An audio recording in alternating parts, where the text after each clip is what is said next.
How to turn off auto downloads on Telegram. Hey everyone, welcome back to another tutorial video. In today's video, I'll show you how you can turn off auto download on your Telegram account.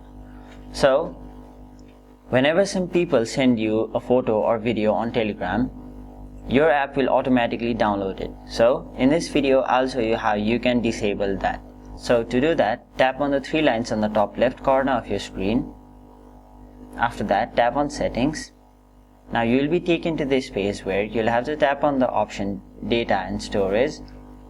Now once you're in this page, you can see the option Automatic Media Download. So currently all three of them are turned on, meaning whenever someone sends me a photo or video or any media like that, it will be automatically downloaded to my device.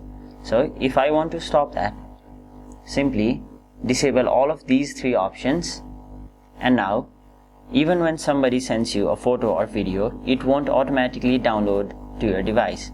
So that is basically how you turn off auto download on Telegram. That is it for this video. Hope this video was helpful to you guys, and if it was, make sure you like this video and subscribe to our channel so that you don't miss out on further videos such as these.